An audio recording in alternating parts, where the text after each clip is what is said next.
Hey guys, thanks for tuning in to another video, or actually another whole series of videos here on InRange TV. We are up in Phoenix today shooting the Arizona two-gun match. Yeah, you'll note that it's not two-gun action challenge match. Right. A lot of the guys that have been shooting my match decided they wanted to run one up here in Phoenix. They decided they wanted to do it a little different. Yep. Which is perfectly fine. It's got the same genetics and DNA of what we do. In fact, the stages may look indistinguishable from what we do. Their paper scoring's different, some of their divisions are different, but really, it's kind of the same thing. Yeah, I think it'll be a lot of fun. Yep. And we're running, well, you're running a more standardized gun than I am. What do you have? Yeah, we're going a little modern in our recent series, and that's Yeah. kind of interesting because we don't do that very often. And part of the reasons is twofold. One, first of all, we'll get to that in a minute. So I'm running an M4. It's kind of souped up a little bit. This is not a stock gun, clearly. We got a rail system, free-floated barrel. I've got a better trigger in here. It's a Rock River 2-stage. But what I'm doing in particular is I'm running a Holosun sight. This is the HS503G ACSS. A lot of words. Big old smarsh. But what it is, it's a circle, a horseshoe, chevron, and some dots. It's actually a range-fighting reticle in a red dot. Right. With a 4X, gosh, a cheap little Vortex magnifier behind it. Yep. And we're doing two things. We're putting the M4 in a modern guise against a somewhat modernized AKM, or AK74. AK74. And also we're going to do a review of the Holosun in the long run. Yeah, it's interesting in that it's another budget-level scope. It's what, This thing's $200. Yeah. And the reason for the 4X magnifier is we've never done this and had people ask, what's it like to run a magnifier? Right. And I think we have some long range today, and we're going to find out. And you have a 4X East German scope. Right. This is actually an East German ZFK manufactured by Zeiss. It's a fantastic optic with kind of a Soviet-style range-finding reticle and designed specifically for use on the AK74 that the East Germans were using. What's funny is it looks big and heavy, and it is not. This thing is super light. Oh, this thing's made out of, I'd have to look it up, either aluminum or magnesium. It's a very light optic. For the bulk that it appears to have. It really adds very little to the weight of the gun. One of the things that's interesting is this is East German, of course, but I really like a lot of Russian optics. And Yeah. they get downplayed in the U.S. a lot. And the reality is, during the end of World War II, the Germans captured a lot of German optics manufacturing capabilities. The Russians did, yes. Excuse me, the Russians, duh. Yeah. They captured a lot of German optics manufacturing capabilities, like Zeiss. Yep. And as a result, their optics capabilities increased dramatically post-war. You know, they even had optical manufacturing assistance from the Germans before World War II. That's true. Good point. The first Mosin-Nagant snipers were equipped with basically German manufactured optics. The point is, there's a lot of really good Russian optics, and this being an East German optic, it lives up to the standard of what you would expect in a German optic. Yeah. Beautiful, the clear, beautiful image. So one of the things about this particular matchup in Phoenix is they can go out to, I think, 400 yards if Five, they want they can go to 5. 5? Yeah. Two-gun in Tucson is limited to 200 max. So the opportunities to really make use of a magnified optic are a bit limited. Up here, the ability to use a rifle with just iron sights is kind of a little bit limited sometimes. So I'm going to enjoy trying to stretch this out at 300 or 400 yards. So one of the things we want to do is when we can, we're going to shoot my match. Yep. And when we can, we'll shoot this one. And we're going to put an emphasis a little different on both matches because we can use different types of equipment based on the range and the type of stages that are based around it. Yep, exactly. Oh. All right, well, let's get started with first stage. Stage 1. All right, welcome to whatever stage this is. Over, through, over, under. Start position, pistol empty chamber, loaded mag inserted in holster. You will draw your pistol before you put the magazine in. I will verify the chamber is empty. You will put the magazine in it and reholster it. Rifle loaded, held it at the low ready, standing at cone 1.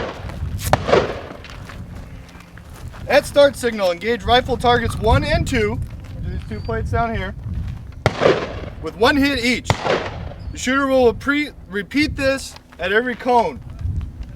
When you move positions, you will table your rifle safely pointed down range on the table. You will then negotiate the obstacle, retrieve your rifle, and engage the rifle targets from the cone. So forth and so on till we get to the end.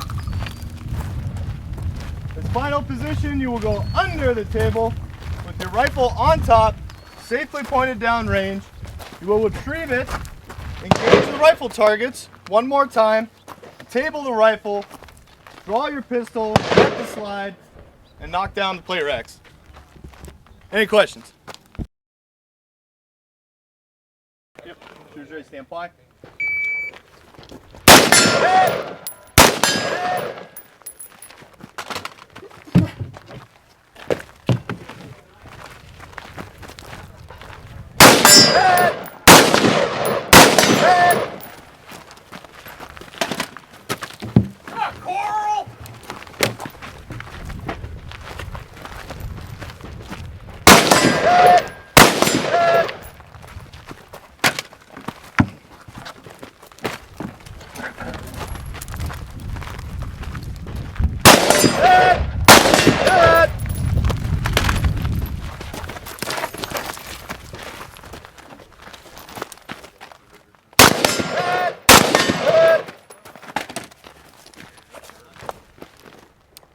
Chamber.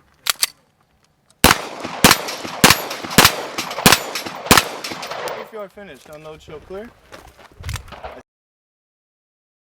Yep. Shooter's ready, stand, fly. Yeah.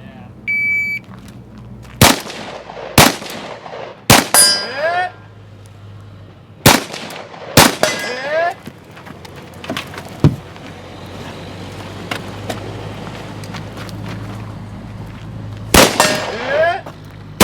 Hit. Hit.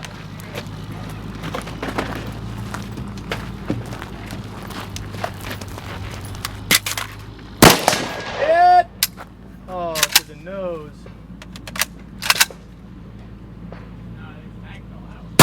Hit.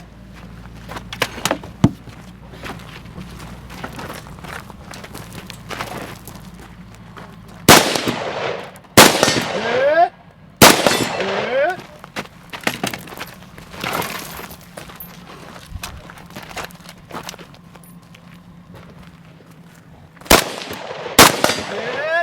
Hit.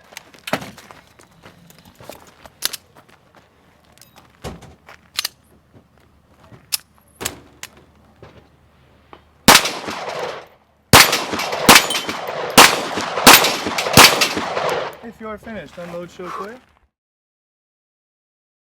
Fly. Hit.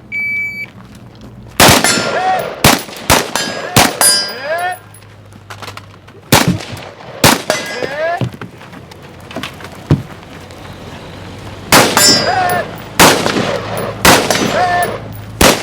Hit. Hit. Hit. Coral!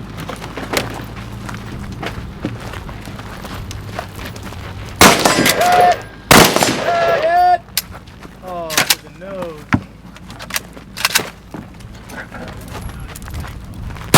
Hit. Hit. Hit. Hit.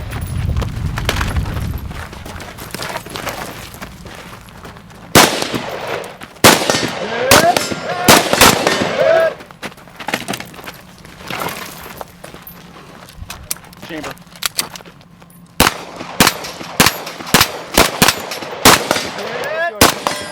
Hit.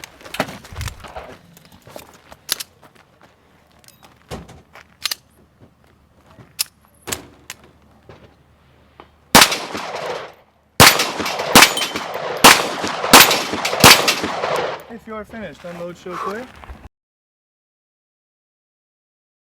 All right, so you did pretty darn well there. Yeah, that went very well. So, I mean, there was a couple obstacles. You had a wall to jump over, a window to jump through, another wall. You had to crawl and go to pistol. And there was these mini-ipscs at about 60 yards. Yeah. Okay. The Holosun sight, I did not have the magnifier in play. There was no reason. Part of the benefit of a magnifier with this is you can turn it on or off. Right. I had it out of the way, just using the red dot with the horseshoe chevron. I found the chevron very easy to pick up. The Holosun, so far for one stage, guys, worked fantastic. It was a really good reticle, real easy to pick up, got good hits. You saw, I think I was 1 for 1 except for one mic. And yeah. everything went well. I was 55 seconds. So I did it in, I think, 71 for a couple reasons. First off, I opted to use the scope. This does allow me to use my iron sights as well, and I was kind of on the fence about which to use. Maybe it would have been better using irons. There were a couple instances when I had to take some extra wasted time to try and find the target in this scope because it was only 60 yards, and you know you're I saw you fishing. looking for it. Yeah. On the other hand, once I had the target, it made it nice and easy to engage.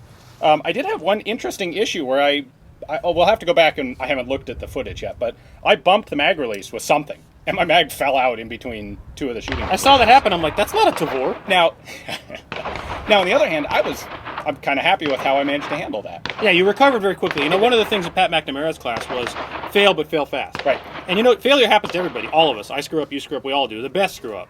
And one of the things that the better people do, or the ones that are more proficient, they fail quickly. Right. Your magazine, you didn't even know what happened. You just Nope. knew that you fired it and it went click. It went click, so I racked it, and when I racked it, I'm like, oh, there's nothing in there. So grabbed a magazine out of my back pocket, which is where I'm storing it, my tactical back pocket mag pouch. You're very quick at that. Match, and kept going.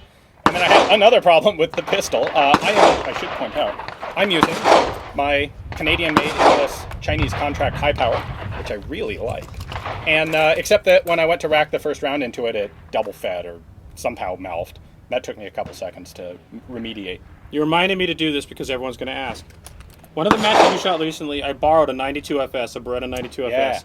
I liked it so much that I immediately went out. It was my birthday. Pretty my much wife, the next day. My wife helped me, and I bought an M9A1. It's got the rail. It's the most modernized, the 2006 Marine Edition.